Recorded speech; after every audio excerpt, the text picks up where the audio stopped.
Hello, everybody. Today we're talking about this study by Hassett et al., which is about sex differences in rhesus monkeys' toy preferences paralleling those of children. Now, when something is a parallel, it's like right next to each other, right? Not the same, but in the same line. So basically, Hassett and al. Were trying to study how sex differences in monkeys are the same and yet different from those of children. Sorry, I'm trying to get used to the camera also a little bit. Anyway, so the first thing I want to tell you, and I understand that a lot of you are not from a research background, and that's okay. So whenever you see this, ETAL, et al. Always is used when you have more than two authors of a research study. Then you use et al. You don't name all the authors. And this year in brackets is very simply the year of publication. So this study was published in 2008, which makes it a little bit old, but it's a very interesting study. And first, in this lesson, we are going to talk about the psychology that Hassett and her colleagues were attempting to study. Now, before we get into what they were trying to investigate, I want to give you a very quick overview of the study itself. So, if you think about this, what are the toys that you played with as a child, right? What were you interested in playing? What made you like some toys more than others?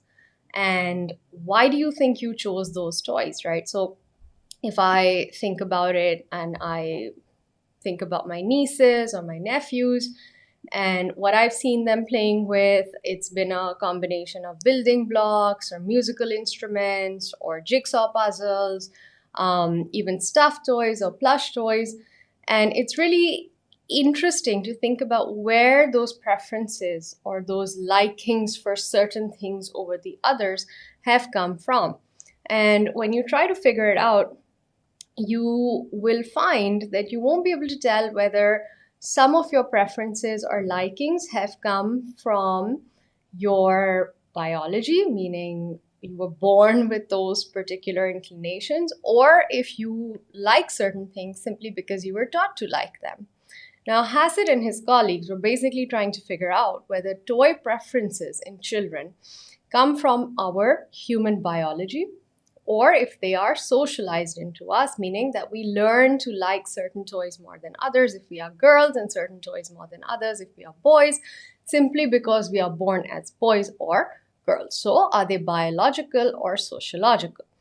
And so the background research, which we will talk about as well, has shown that there is a biological component where something called prenatal hormones get involved. Whenever we use the word prenatal, we're talking about pre-birth, okay? So the prenatal stage is before a baby is born, and that is the point at which a baby is called a fetus. So I'm just going to explain some of these terminologies so that it does not get too overwhelming. And hormones are chemical messengers or chemicals that are released in our bodies. And we'll talk about this as well in a little more detail later. But you should know that prenatal hormones are basically the chemicals that are released for the fetus before it is born. And some studies that were done before show that there is very much a component of biology in the way that the preferences that we acquire as we grow older are shaped. Now, Hassett and al. Wanted to study this more, and they were focused very much on toy preferences. Now, they used plush toys and wheeled toys because they felt that these reflect activities that are preferred by boys and girls respectively, and they also thought that previous research, which was done by Alexander and Heinz, did not account for choice, right? So when you choose to do something, you are making a decision to go with option A as opposed to option B.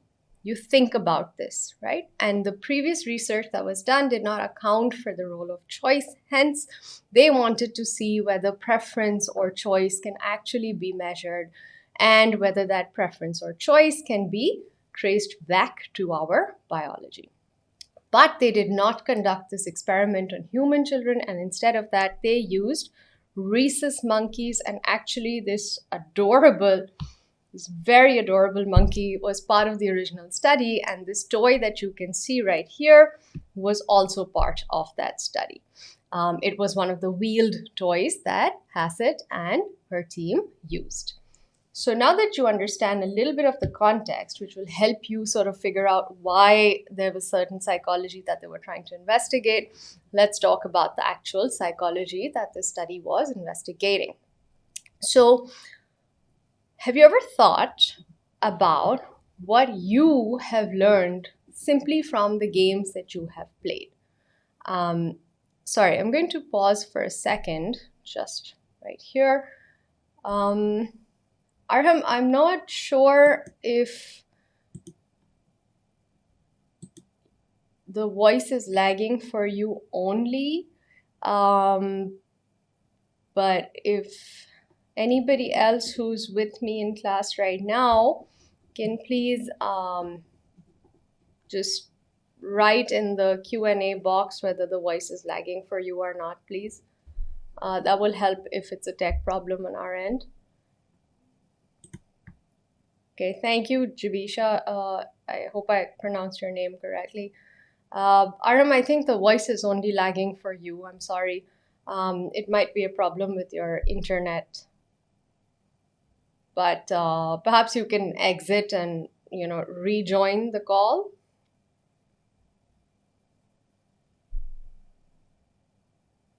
Quick pause. If you're finding value in this explanation, there's so much more to discover at Alt Academy, where we break down every A-level concept with the same clarity. Now back to the video lesson. Okay, let's get back to it. So what I was asking you earlier is, have you thought about why human beings engage in games, why we play, even as adults, right? You might play board games right now, you might play sports, you might like Catan, or you might play Monopoly, or you might play Scrabble, Pictionary. There are so many board games and there are so many sports that even as human adults we engage in. But when we were children, all of the games that we played, even the ones that we made up, right? The reason human beings play is because play has something that is called adaptive value. The skills that we learn through play actually help us to survive in this world. What does that mean? It means, for example, when you played with building blocks as a child, that helped you develop grip so that you can hold a pencil. When you played with jigsaw puzzles, it helped you understand how to solve problems. When you were playing with your brother, your sister, your cousins, or your friends, what we call rough and tumble play. And this is an expression that will come up again, so you should know what it means. Rough and tumble play is basically, the kind of wrestling that you kind of do when you're a little kid. Rough and tumble play actually helps us to understand how to behave with each other in groups. It makes us what we call more pro-social. Pro-social means more collective, being able to help each other, being able to coexist. And these are just some examples of how play has adaptive value and we learn through play, which is why then toy preferences, which are a way of playing, become very important. Because when we are playing, we are not just learning skills, we're also expressing ourselves, we're expressing who we are, we're telling the world what kind of person we are. And that is true even of us as children. Play is what helps us to regulate our emotions. It helps us to put ourselves forward as the person that we really hold in our mind that we are. So for example, think about an imaginary game that you played and what were the characters that you would like to play in those, little plays that maybe you did skits with your family and your friends, maybe with your siblings, and all of that combined really was your way of telling the world who you are. So play is very, very important, but human beings are not the only species that we see play in, right? Animals will also play with each other. I have a cat and I have a dog. They don't play with each other, but when they're playing on their own, they're just having fun.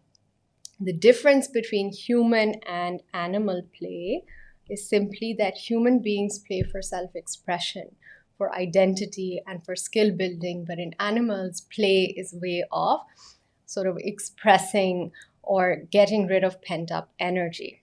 Now, Hassett et al., again, because they were looking at toy preferences, were deeply interested in play as well. So that was one of the pieces of the background psychology that they were trying to investigate. Now, next, we'll talk about what else they were looking at. Now, when we are born, we have what is called our biological sex. Biological sex is assigned at birth, whether you are a boy or a girl. And your chromosomes are what determine your sex at birth, whether you're going to be a boy or a girl. So XX chromosomes will result in a female baby. XY chromosomes will result in a male baby. And chromosomes reside in your DNA. And you probably already know that each human being has unique DNA, right? And DNA is essentially this sort of helix, and I have a drawing of it later on, but it sort of looks a little bit like the figure 8. And this is, sorry, my drawing of what DNA looks like. But basically, your DNA is what provides the information to the rest of your body on what sort of proteins are going to be released, how is your body going to develop, what kind of muscle growth will you experience. All of that is coded into your DNA. So is your biological sex through your chromosomes, which are part of this double helix that we call the DNA structure. Now, chromosomes are important to Hassett et al. As well because they determine hormone levels. Now, hormones, I had mentioned earlier as well, are basically chemicals, and they are produced by glands inside your body. And those hormone levels will impact a lot of things. As adults, hormones will impact how we feel. Hormones will impact certain growth. You grow taller, for example, because of a growth hormone, or you may not grow as tall because of the level of growth hormone in your body. But when you are a fetus, before you are born, there are still hormones that are released in the mother's body, which then shape the development of the fetus as well, right? So first of all, nature produces sex differences. Why? Because chromosomes, which are very biological and are encoded in your DNA, will then determine the levels of hormones that are released in the mother's bloodstream for the baby's development. And those hormone levels will also impact the brain development of the fetus. Now, what does that mean? It means that two pieces of brain development that you should know about. The first one is called neural connections, and the second one is about new cells. So let's first talk about synaptogenesis. So synaptogenesis is about new connections being formed between different parts of your brain. If you're wondering what neural means, don't worry. Neural comes from the word neuron, and neurons are the technical term for basically brain cells. And all the cells, all the neurons in our brain are connected to each other. Every time we learn something new, we are forming a new neural connection. Every time we forget something and have completely stopped using it, or using that particular piece of information, that neural connection may die. But right now, when you're just about to be born, it's all about neural connections starting to form, about neurogenesis, which is basically new neurons being born in your brain. And it's really important for you to take away from this that Hassett et al. Were aware that hormone levels impact the development of the brain, because hormone levels will affect the kinds of neural connections that are made, and they will also affect the kind of new cells or what neurogenesis happens. So, based on that, Hassett and her colleagues were trying to figure out all of these behavioral differences that we see in children based on the kinds of toys they prefer. Do they come from their biological sex? But that's not all, because there's a little more. Nurture, which refers to the world around us and not to our biology, is what is held responsible for gender differences. As you can see, gender comes from culture. Culture is your norms and your values, and basically the ways in which you are supposed to behave comes from the culture that surrounds you. Now, the ways in which you're supposed to behave informs the socialization of a child. And what does socialization mean? Socialization is how the adults around you teach you to interact with the world around you based on what society expects, right? Or what society thinks is the acceptable and appropriate ways to behave. Particularly with reference to Hassett et al., it's about how society expects a boy child and a girl child to behave. And those come from what we call stereotypes. What are masculine stereotypes and what are feminine stereotypes? A stereotype is essentially a general notion or a generalized idea which is held to be true. Hence, it's a generalized belief about what certain groups of people or animals or objects represent, right? So, black cats bring bad luck. That's a stereotype, right? In the same way, boys don't cry is a stereotype for what masculine behavior should not be. Girls like to cook is a stereotype for what feminine behavior should be like, right? And so, gender and biological sex are not the same thing, because while biology determines whether you're born as a boy or a girl, gender or nurture is what determines how you understand how to be a boy or how to be a girl. Now, as you can see, there are two very different perspectives right now.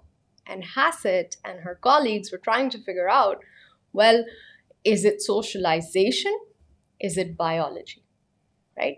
And so the psychology that they were investigating was the psychology of play, because if play is what helps us evolve and helps us adapt and survive in this world, then does biology determine how we play?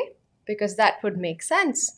But then we think about culture and we think about socialization, and then we realize, well, we can't say with certainty whether it is actually just biology, because we cannot ignore the role that the world around us plays in shaping our preferences and shaping who we become. So I hope you're with me so far, because it gets a little bit more complex as we go on. And now we'll talk directly about Hassett and their study. Basically, for Hassett and her colleagues, sex hormones, which are, for example, you call androgens, and you will come across androgens again. A common androgen is testosterone, and you have probably heard of testosterone before. It's a male sex hormone. And for Hassett and her colleagues, they realized, well, okay, sex hormones like androgens will affect brain development. When brain development is affected, remember, new neural connections and new neurons, which means that sex hormones will actually impact our cognitive abilities, which are our ways of thinking. How do we think? What are the mental processes that come into play? What do we remember? What do we pay attention to? How much attention do we pay to what, etc., etc.? And then those cognitive abilities of thinking, remembering, feeling, all of those things, problem solving, those then are related to the kinds of activities we prefer. Now, the reason we're talking about activity preferences is because the underlying sort of idea is that the kinds of toys that we played with as children, which is why I asked you earlier on, what kinds of toys did you play with as a child? Because those reflect the kinds of activities that you prefer to do. So if you prefer to think about problems and sort of calculate things in your mind, then it's very likely that you might be drawn more towards a problem solving toy like a jigsaw puzzle. But if you are somebody who prefers to work with your hands, then you might be drawn to a toy like a Lego, or some sort of, construction game or something like that. Or if you're somebody who prefers to be more creative in your activities, then you will be drawn to toys like, those little painting books or coloring books and so on and so forth. So your cognitive abilities shape your activity preferences, and Hassett et al. Refer to this as the activity bias. And that activity bias then is related to toy preferences. But you see, they still couldn't figure out why there are certain toys that are more strongly preferred by boys and certain toys that are more strongly preferred by girls. And they were trying to figure that out because it's important to know whether the kinds of toys that children play with actually are determined by their biology, or whether the kinds of toys children play with, those pink and blue aisles that you see in toy stores, where all the pink aisles are full of Barbies and kitchen sets for girls, and all the blue aisles are full of Legos and cars and trucks for boys. Do those come from our society, or are they literally representing a biological basis for gender differences? So it's a very important study. And as we move forward into this next part, we will now start talking about we'll start talking about the background of this study, which means that I'm going to tell you more about the research that shaped Hassett et al.'s belief that yes, there is certainly a role that sex hormones play, and that activity bias is a real thing. Hey there! If you found this A-level psychology lesson helpful, why don't you head on over to altacademy.org, where you can sign up for the full A-level psychology course. In addition to psychology, we offered 7 other A-level subjects. Thousands of students have already taken the leap. What are you waiting for? I want to see you there.